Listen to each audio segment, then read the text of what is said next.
Welcome friend. Again we have to discuss the calculus first. Till date we discuss some algebraic properties of R, then some order properties of R, and we have to discuss some other properties of R. So in the today's session we discuss the completeness property of R. The completeness property of R. And for the discussion of completeness property, we must have to discuss the supremum and infimum. And for the suprema and infima, we have to discuss the sets which are bounded above and the sets which are bounded below. That is, first we have to discuss the bounded above and bounded below sets. So first we have to discuss the bounded above and bounded below set. So first we discuss bounded above set. In the name only it is given bounded above. Above means what? Bounded above, that is, it has a bound. And which bound it has a? Above. That means greatest bound it has. That means what? Suppose you have taken any set on this real line. Suppose this is 1 and 2. This is 1 and 2. Then bounded above means what? The number which you are taken from this side. That is all the elements which are greater than or equal to the elements of the sets. That means what? We are taking any element. Suppose I am taking here 2.5u. This 2.5u is greater than all the elements from the what? We can say set. Which set? 1, 2. Which set? 1, 2. That means what? Here, suppose 2 is there, we are taking. Then this 2 is greater than or equal to all the elements from the set. Is it? That means what? These 2 are greater than all the points greater than 2 are the upper bounds. Are the upper bounds for the set. And if the upper bound for the set is exist, then we say that this set is a bounded above. Okay? So how we write the definition? Let S be a non-empty subset of R. Then we say that, what we say that S is bounded above. S is bounded above if there exists. What exists there? If there exists an element U belongs to what? R. Such that what? Such that all the elements, that is all the x which are less than or equal to what? This U for all x belongs to the S. That means what? This U is greater than or equal to the elements from the set S. Then we say that this set is a bounded above set. This set is a bounded above set. And this U is called as, what you call as upper bound for X. The element U is called upper bound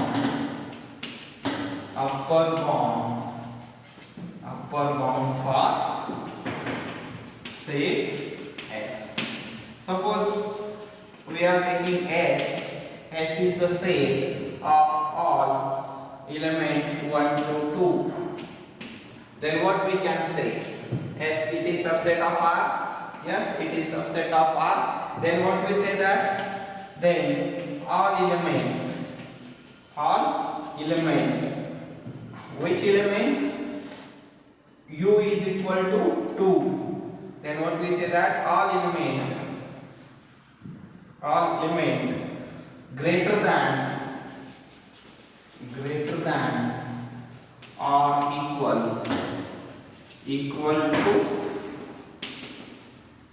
equal to 2 is upper bounds for S. Okay, and how we draw the diagram? That is, suppose this is the real line and this is our 1 and this is our 2, and then all the points, these shaded points are the upper bound. These are the upper bound for the set S. Getting this? So very simple definition. Bounded above set means if it has an upper bound, then we say that this set is a bounded above. Is it? Then this set is bounded above or not? Yes. Then we say that S is bounded above.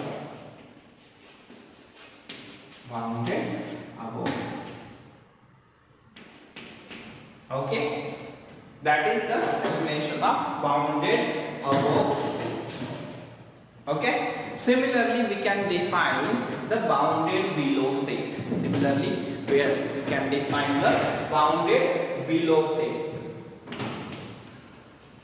How we define this? S be the non-empty subset of S. Then we say that, what we say that S is bounded, what? S is bounded below. S is bounded below if there exists element. Suppose we are taking different element here. If there exists element T belongs to the R, such that what we can say that this T must be less than or equal to all the element X, such that what? X is belongs to what? For all X belongs to what? What we can say? S. That means what? This T is less than or equal to all the element of S. Then we say that it is a lower bounded below. It is a bounded below set, and this element T is called, it's called what? Lower bound. This T is called as lower bound for the set S. Lower bound for the set S. Similar example we are taking. Then we see that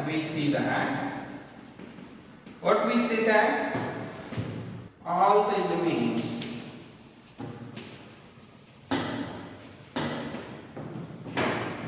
less than or equal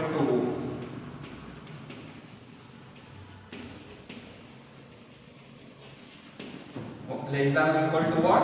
1 are what? Lower bounds of S.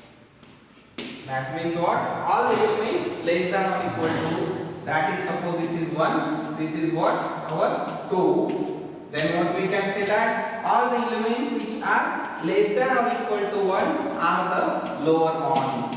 These are the lower bounds for the set S, and this is our set S. Is it? So very simple definition, similar definition, and this S is what? S is said to be bounded below. This S is said to be bounded below. What is next? Next, if this set is both bounded below and bounded above, then what we say that this set is called as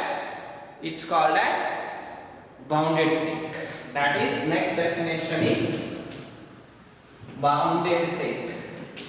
That is, if S is non-empty subset of R, S is non-empty subset of R, then S is bounded set if it is both bounded above and bounded below.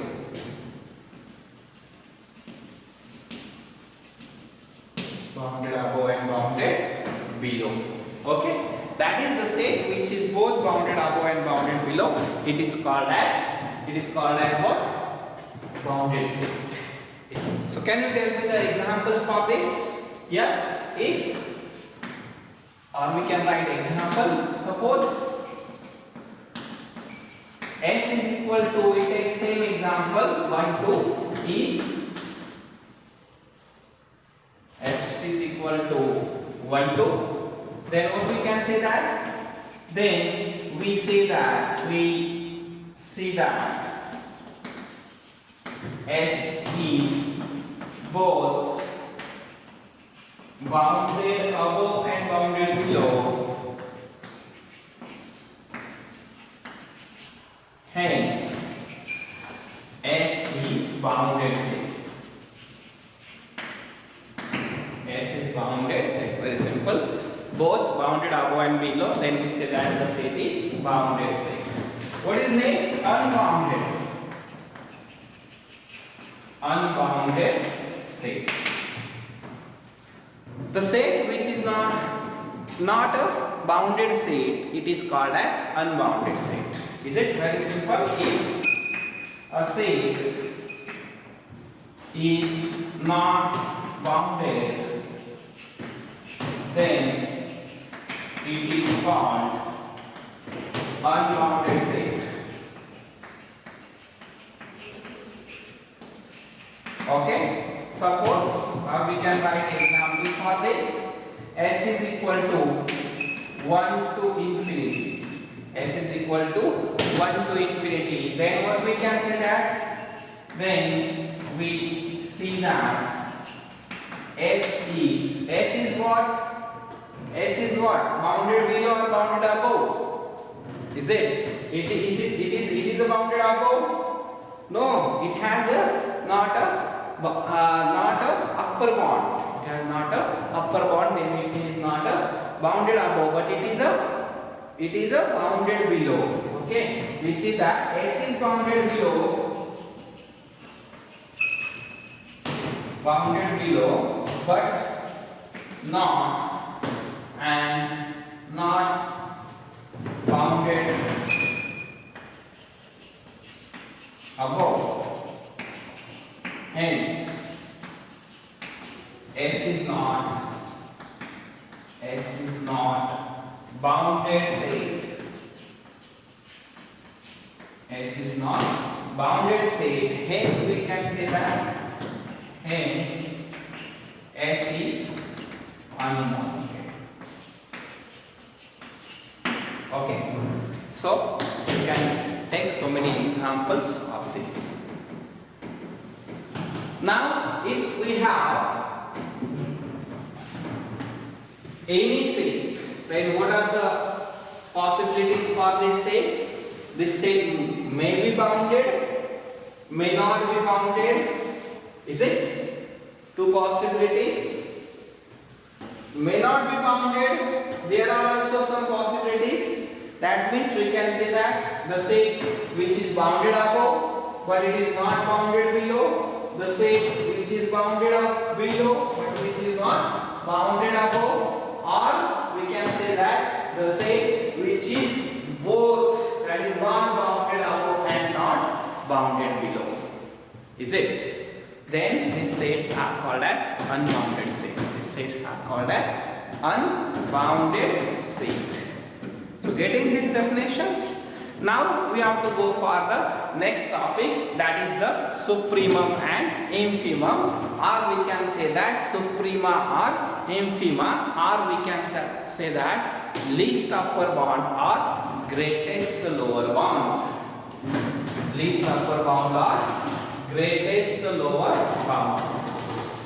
So our new topic, that is supremum, or we can say that least upper bound. Is it? So what name suggests that least upper bound? What you can observe or what we can learn from this name, least upper bond. Upper bond, you know, that is the bond if we have any set like this is our set, then all these elements are called as a upper bound, and all these elements are called a lower bounds. Is it? Upper bounds and lower bounds. Then what? All these elements are the upper bounds. So supremum, least upper bound means what? Among all these upper bond, we need a least element. Among all these upper bond, we need a least, and this least upper bond is nothing but our supremum. This least upper bond is a supremum. Is it? Then how we write the definition? How we write the definition for this? That is, first, what is important? What is important? S must be bounded above. S must be bounded above for suprema, and for infima S must be bounded below. S must be bounded below. So we write first definition, supremum or least upper bound. So how we write? If S is non-empty, bounded above set of R, or we can say that subset of R, then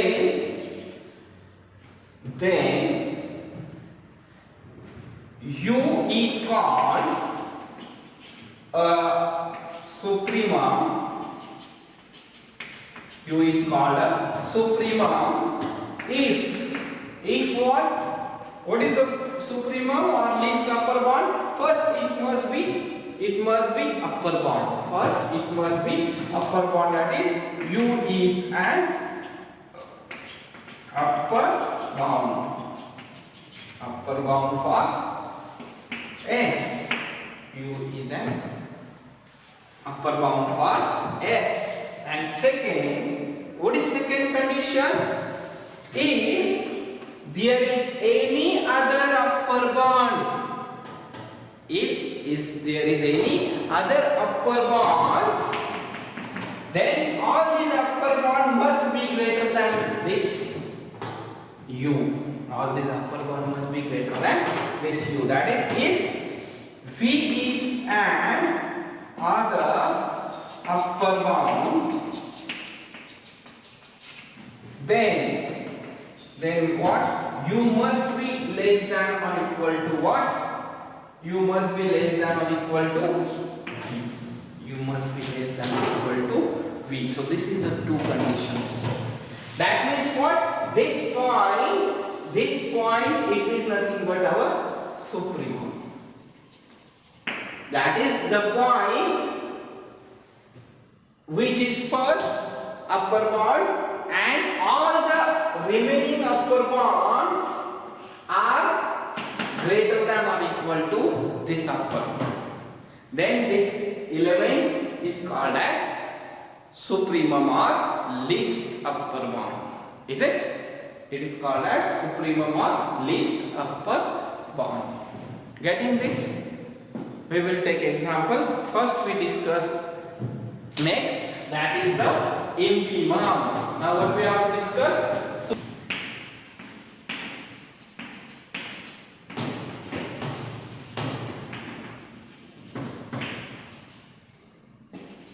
What this name suggests? What this name suggests? The element what? The element which is lower bound. The element which is lower bound, but among all these elements, is it? Among all these lower bounds, the greatest one is called as what? Infimum. Greatest one is called as infimum. That means what? All these are the lower bound for S, and greatest one is this, and this element is called as what? It is called as infimum. This element is called as infimum. Getting this? So how we write definition again? If S is a non-empty subset of R which is bounded above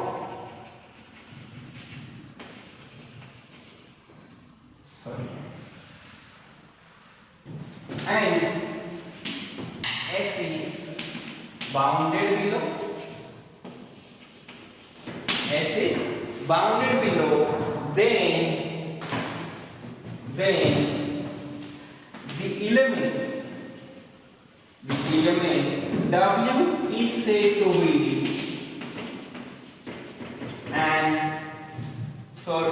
be infimum or greatest lower bound if what?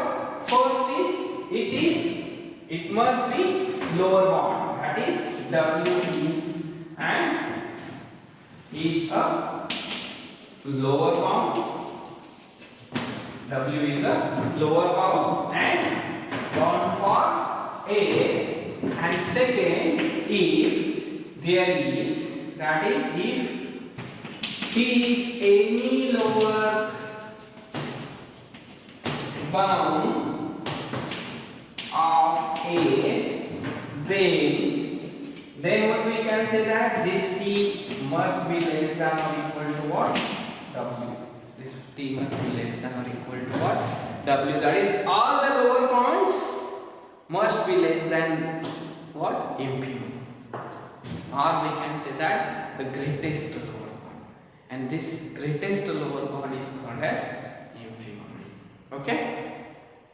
So, what we discuss? We discuss the supremum and infimum of the sets. Okay. Now, if S is any non-empty set of a real number, S is any non-empty set of a real number, then what are the possibilities? What are the possibilities?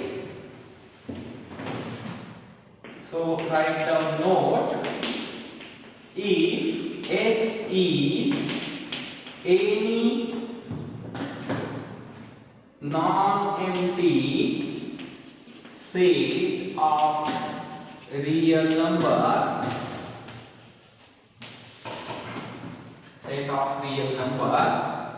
then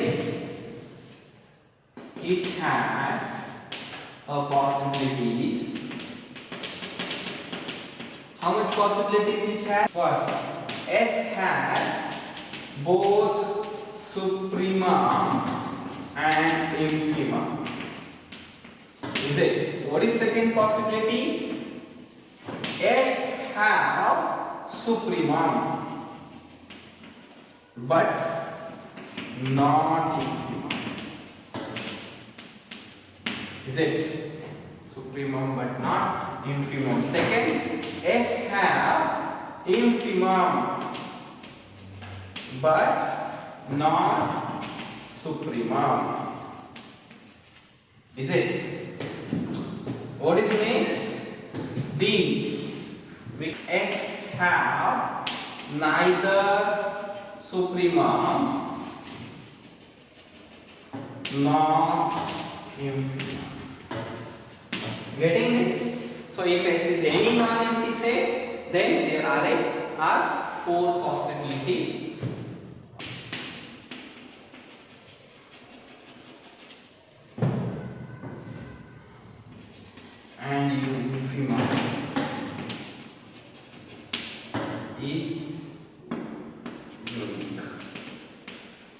supremum and infimum is unique. Next is what? Next is what? If S has a supremum, then it is denoted by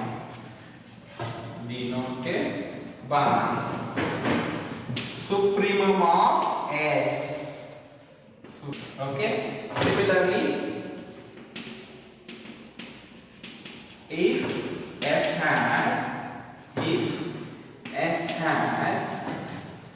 infimum,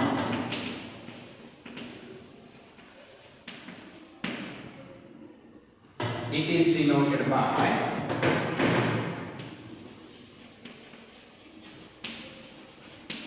infimum of S. Okay. Getting this? Then we have a fourth note. We have a fourth note. If, or here we can write this S is non-empty set of real number. Okay. So then this is common for all this. Is it? This is common for all these numbers. So we are writing. Next is what? If U is supremum of S, then it is equivalent to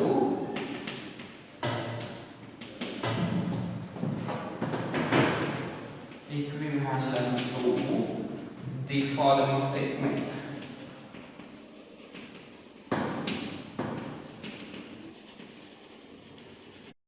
Okay, so which statement first? First is definition. What is definition? If V is any upper bound of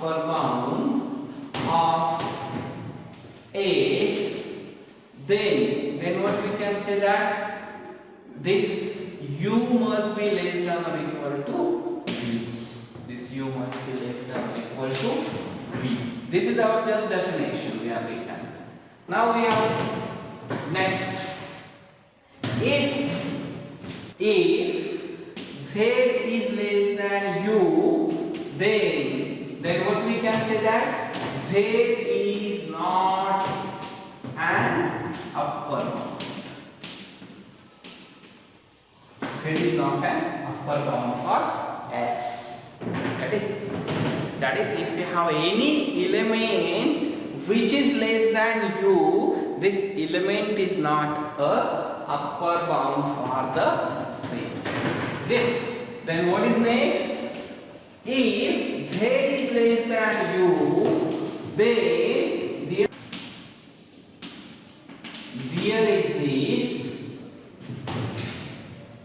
an element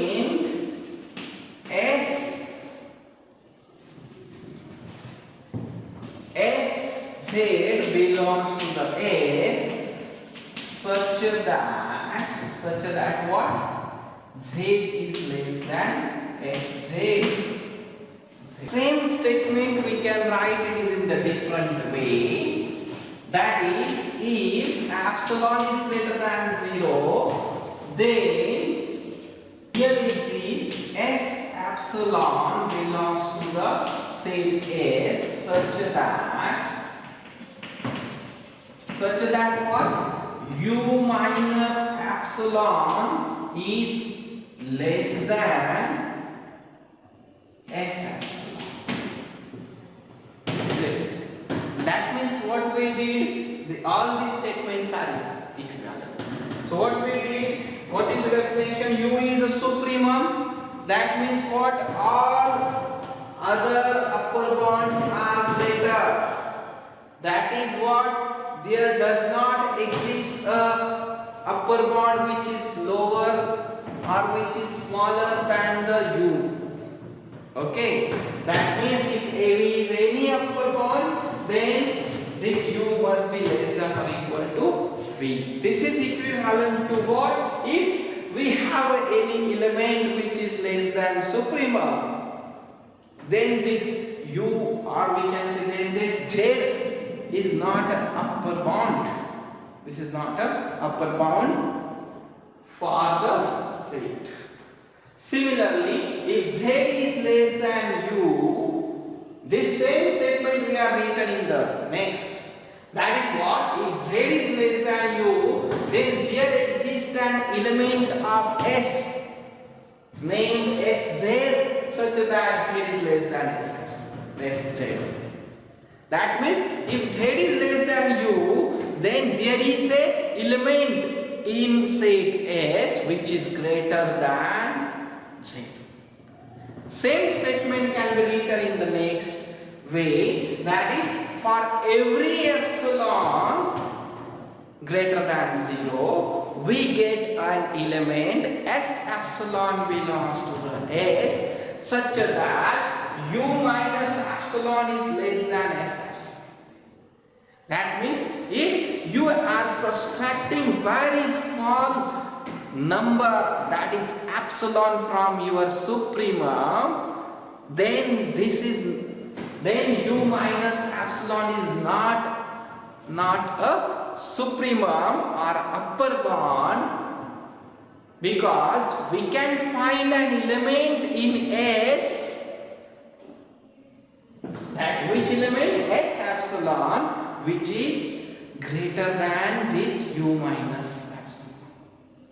Is it? It is very important. Try to understand this concept. Okay, we discussed the supremum and infimum, and now we have to write the completeness property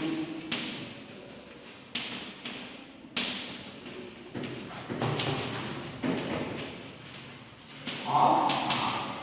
Completeness property of R. So what is the completeness property of R? This is we have to write. It is also called as supremum property of R.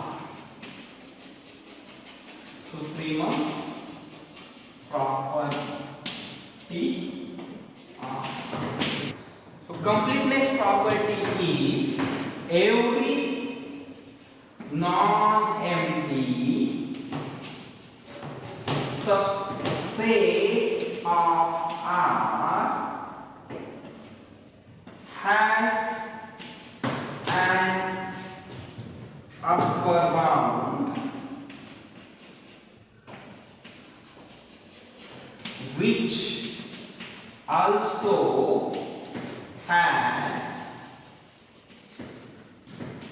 a supremum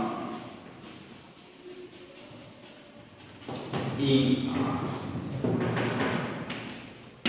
That is, if we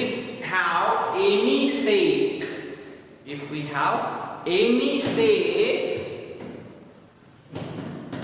which has a upper bound, which also has a supremum in R. For example, we are taking, suppose we are taking S is equal to the set all x belongs to R such that 1 less than or equal to S less than or equal to 2. Then what we can say that this set has a upper bound. Which upper bound?